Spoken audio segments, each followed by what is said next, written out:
Dear viewers, Dear welcome to viewers, our show welcome to our show Leadership and Innovation, a joint venture between Academy of Leadership Sciences Switzerland and the TV Alp-CE in Sweden. My name is Fadil Chitalko, Professor of Medical Education, Leadership, Emotional Intelligence and Innovation. I'm also the founder of the Academy of Leadership Sciences Switzerland and the founder of this show, Leadership and Innovation. This show has an educational, motivating, and innovative character. Our aim is to contribute to all human beings to grow. That's why we will always have in this show guests who have achieved a lot of scientific and a lot of practices actually in their life. Today, we are going to talk about the topic exiting the pandemic, liminal experience of psychological safety and change. It is visiting on the community of leaders and its effects. Our guest today is Professor Dr. Dan Zilu. He's PhD from the beautiful city of Taos in New Mexico in the United States of America. He's a founder of the Strategic Development Worldwide firms and co-founder of Tiny Classroom Training, founder and chief of scientists strategic development worldwide. Don is an expert in large system change management and guiding contributor to SDW's advisory practice. For over 20 years, Don has advised businesses such as SKF in Germany, NCR Mexicana Airlines, Advanced Tissue Sciences, and many other companies throughout the USA, Europe, and Russia. He has worked together with others to create the first Native American university for New Mexico. Don's writings and consulting work focus on planned change, organizational development, managerial effectiveness, leadership, and managing change with measurable results. He's the author of Results-Focused Organization and with Darrell Lurley, the Field Guide for Managers and Supervisors, to be published soon.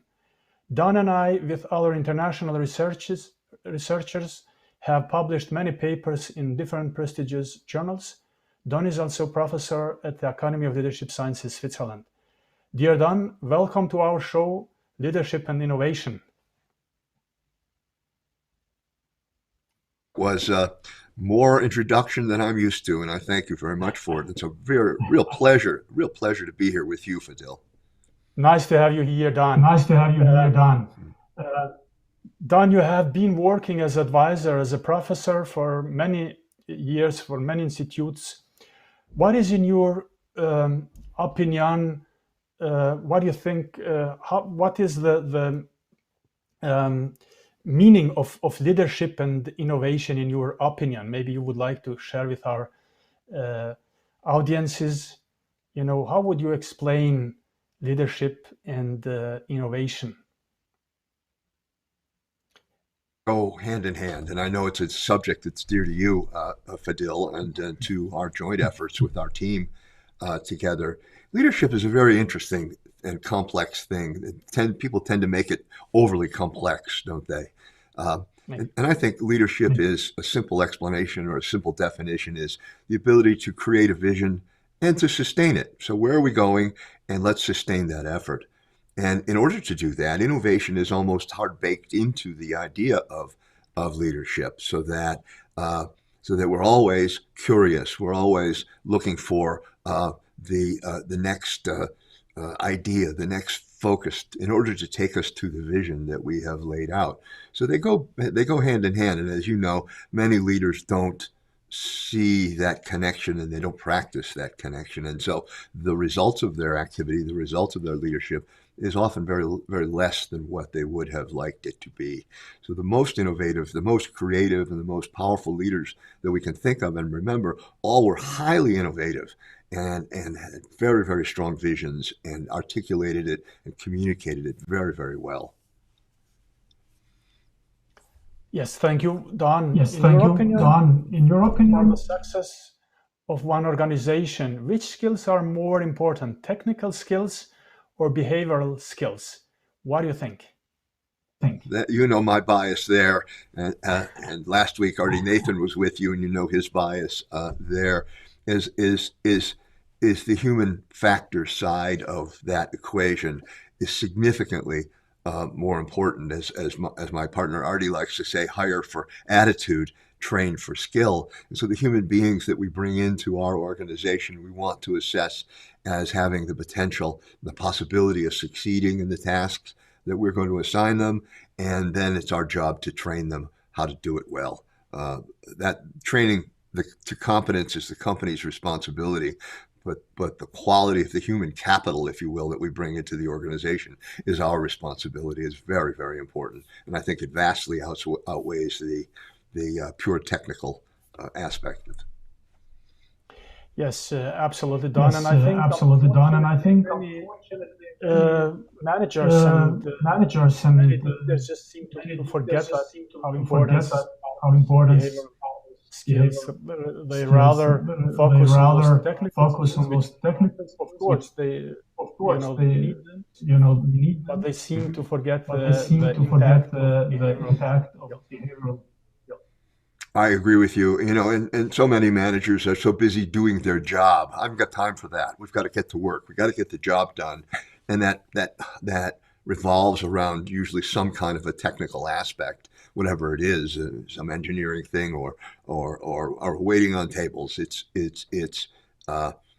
easier for managers to try to manage the process rather than the human factor, and so they don't develop the ability to communicate effectively. They don't know how to have a difficult conversation. They certainly don't know how to manage the multiple generations that are working today in the workplace. You know, there's 5 generations working today. That's amazing, and so there's so many things that are the soft skills of leadership and management that are often put to the side, and the results show that. Yeah, absolutely. Yeah, absolutely. Don, we have together recently published an article which, among other important things, describes the importance of liminal experience. Can you explain for our audiences a little bit more what does it mean? What the liminal experience, and especially I'm happy the to. impact, especially the impact for this time which we are for this time which we are now living. Absolutely. You know, and there's a quote that I ran across recently, and I really like, and we started our article with it, and it's that the writer George Saunders has a fitting analogy for the current COVID-19 moment in time, and he says that we've slipped on ice but haven't hit the pavement yet.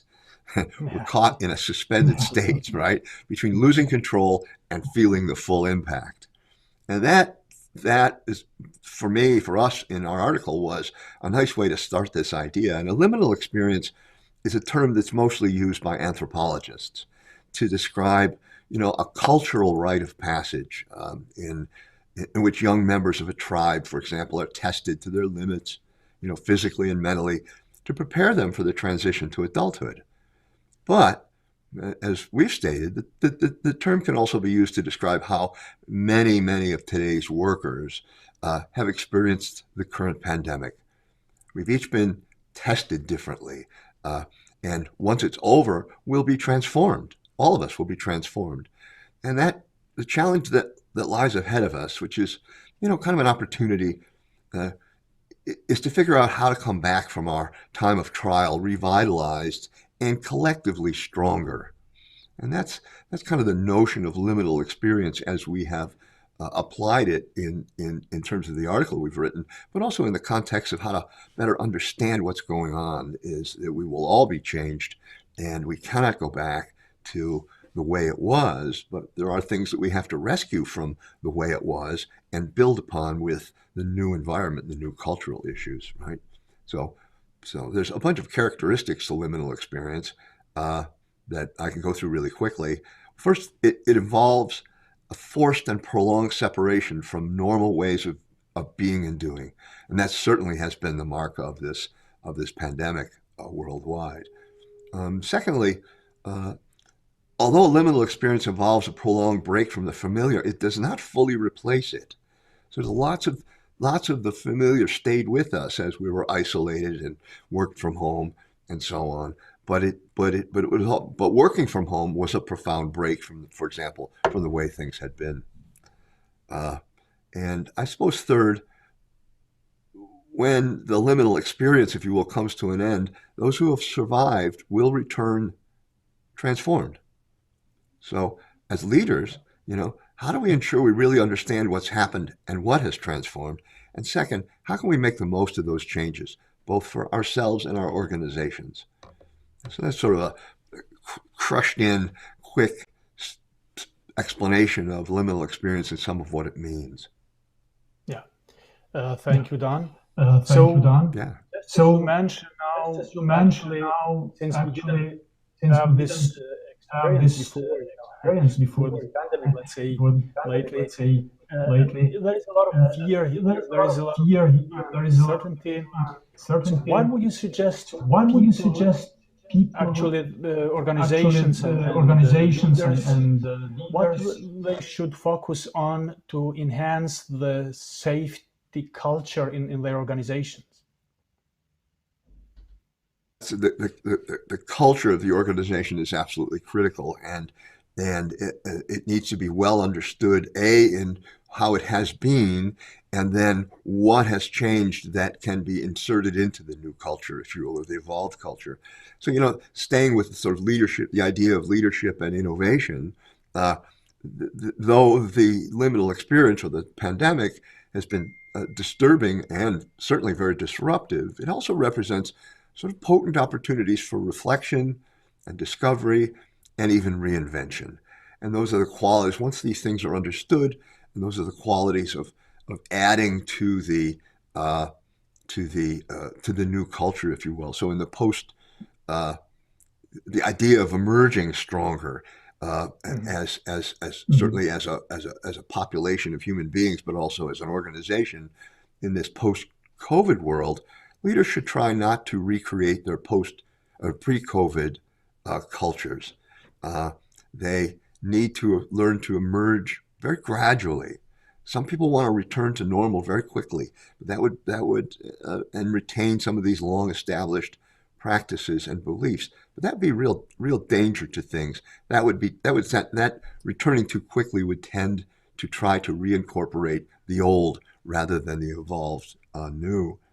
And it's very important to identify, for leaders to identify what to retain and what to discard from the long established and the new of the culture. What do they want to keep? What was of high value?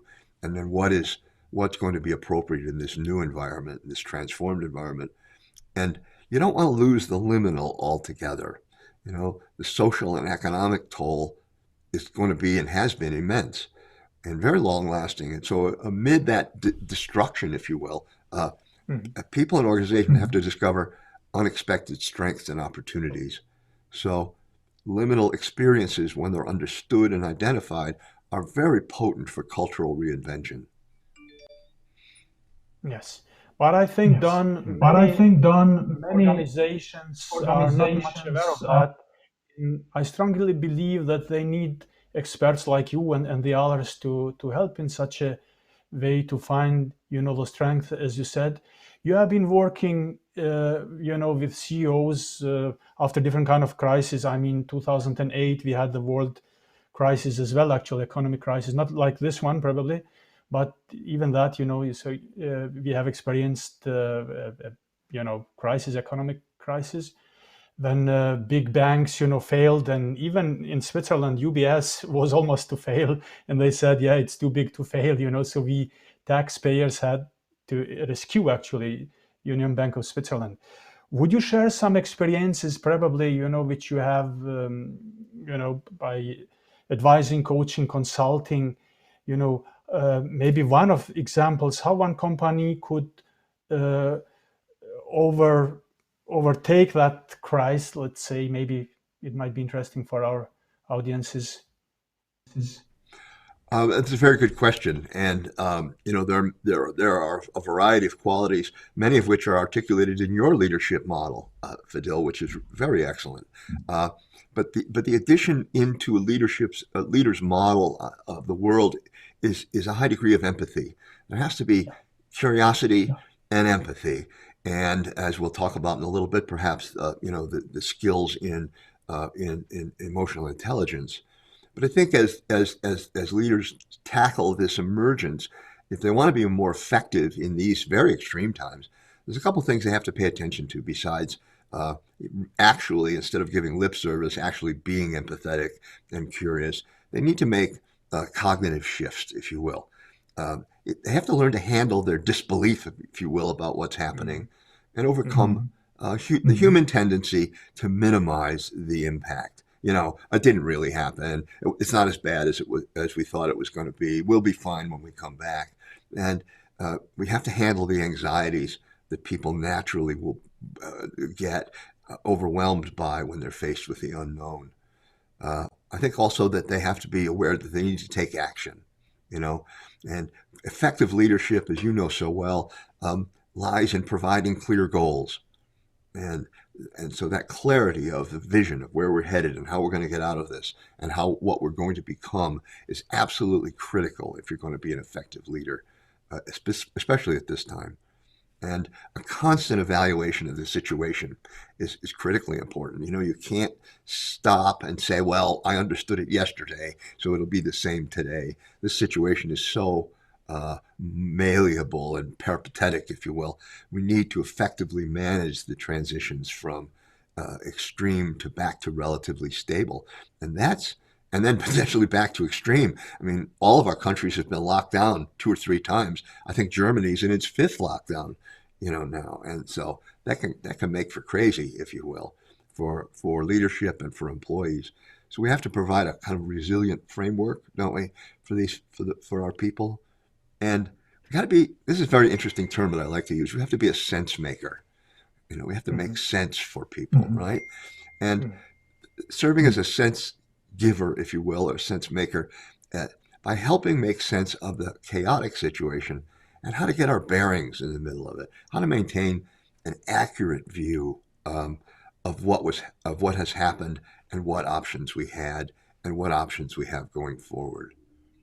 And then you have to give a large voice to the issues of trust.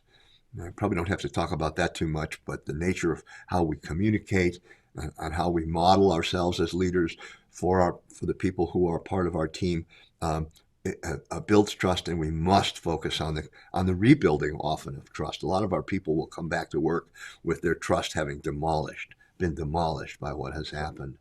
And then, as you know so well, and I'm sure a lot of our viewers know, trust drives performance. Trust first, performance second, right? Absolutely. Absolutely. I absolutely agree with you, because our brain, in order to actually become innovative, creative, needs this trust, needs this safety. And yes, so the leaders have very much to focus on that. And I believe they shouldn't be, ashamed to ask for help. And I know that you and our international team actually have developed many of those tiny classrooms, and especially Art and yourself. Maybe you would like to show us, our audiences, how can they profit out of many of those tiny classrooms you have recorded, and how can they find you? Oh, well, okay. The Tiny Classroom is a soft skills training series that we've developed through the time of this pandemic. It's a long baked idea, but the pandemic really triggered us to begin to do these things. And as you know, many, and in our encounter with lots and lots of organizations, line supervisors, middle managers, and even some senior managers are very, very poorly trained for their job. They were very good at something, at whatever it was that they did, and so somebody promoted them into being a supervisor, but nobody told them that that was a brand new career, and that there were very important skills that would be required: communications, effective, management communications, how to handle a difficult conversation, uh, uh, how to manage a multicultural in a multicultural environment, a multi-generational environment, and so on. And so we built an online video series, if you will, that are very discreet, they're all about an hour long. They come with a great deal of backup material, workbooks and assessments and, uh, and, uh, and webinars at the end of every month, and so on and so forth, for these line supervisors and managers to be able to access and learn from on their smartphone, on their computer, on their iPad, and then to integrate that learning with what their supervisor has learned, and in a very, very cost-effective way, because training, as we all know, is very expensive. And if you think that the purpose of training is to change behavior, so much of the training that has been delivered and in the way it has been delivered really doesn't change much behavior, but it kind of drains the bank account of the company that's paying for it. So we built this model that is accessible through a learning management system. It's very cost effective per student, per learner, as we call them, and we've just begun to launch that series now. And it's getting a very strong and very favorable response from the early adopters. So you can get in touch with us through my email, donz, D-O-N-Z, at sdwnet.com, or through tinyclassroomtraining.com, and we can get back with you very quickly on that. And it's a very exciting program. Absolutely. Thank you, Don. And really, people should profit of it, because you have done an excellent job. I saw many of those tiny classrooms, and really you get a lot of insights in a short time, which they can help you as a great tools, of course. So I could read now that Maike Banner from Frankfurt, she just says that she absolutely agrees with you that that sense making post-pandemic, it is a great issue, and leaders should focus on. Well, next time it goes pretty quick always with you, Don. So I want to ask you to go back a little bit more to this psychological safety, actually, and what is psychological safety, and how the emotional intelligence can contribute to enhance safety in the organization? You described a little bit before, but maybe you would like a little bit more to go in deep to this. So how can psychological safety? How can we? Yeah. Yes, please. Just go ahead. Yeah. Don, just go ahead, please. Yeah. Don, just go ahead, please. Yeah. Okay. Psychological safety is an idea, a concept that lives at the heart of every organization that wants to be healthy and strong and have a powerful culture. So when we see an organization that is sort of off its rails, has struggling with morale issues and so on and so forth, at the heart of it is a degree of psychological safety, the ability for individuals to speak their mind, to be engaged, to feel trust in the organization, to feel trust in their colleagues, and trust in their immediate bosses, and that the organization will keep its word and tells the truth to them, and is interested in them and interested in including them in the future, their ideas, their thoughts, and so on. And so psychological safety, particularly now, when people are coming back from this terrible experience in the last year and a half, their personal safety, that kind of safety that's reflected in Maslow's hierarchy of needs has been very traumatized. And many people are coming back to their workplace with that trauma and transferring it in a way to the organization. And so it's particularly important that we pay attention to the psychological well-being and the psychological safety of our workforce very strongly. So it's a concept, it's an idea that hasn't been paid a lot of attention to, but those of us who are in the social sciences sort of recognize it very well.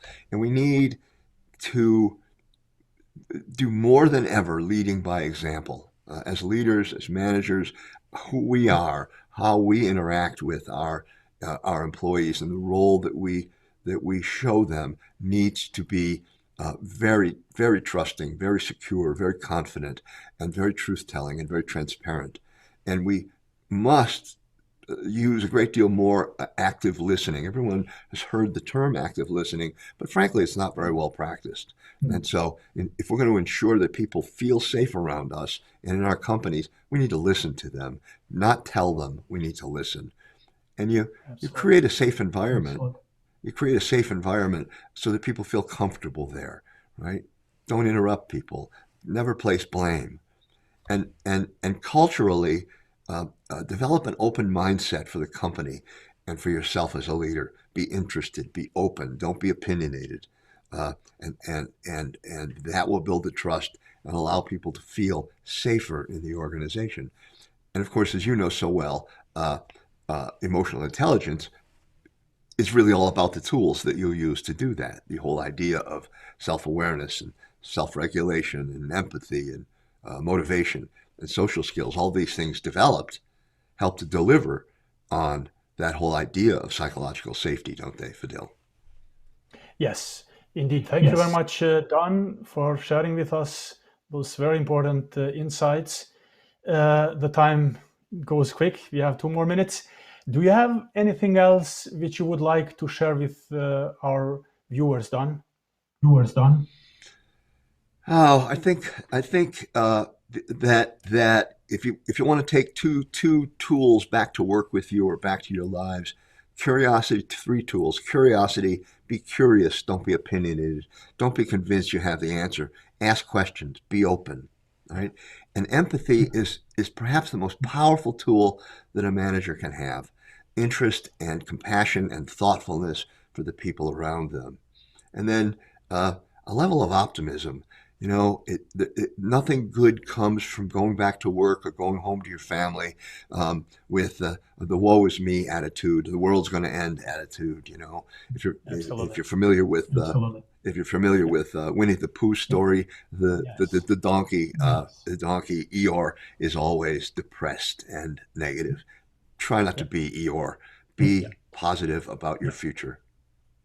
Thank you, Don. And thank you, Don. And inform audiences that you, Artie, Mike, Lily, and myself, 25th of May, we are conducting our symposium exactly about the subjects that you were talking now.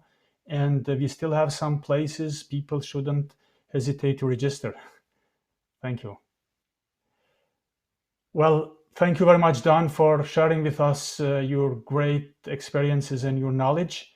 Dear viewers, we have come to the end of this show. Next week, my colleague, Dr. Candidate Berta Berisha, will host Mrs. Mike Banner from the capital city of finance, Frankfurt, Germany. Don't forget to join us next Friday at the same time. Our show, Leadership and Innovation, has an educational, motivating, and innovative character. So if you want to invest on it, or if you want your services to be advertised at Alb TV, Albsee, you are welcome to do so. Together we can serve better, actually, the world. Thank you very much for watching us, and all the best. Goodbye.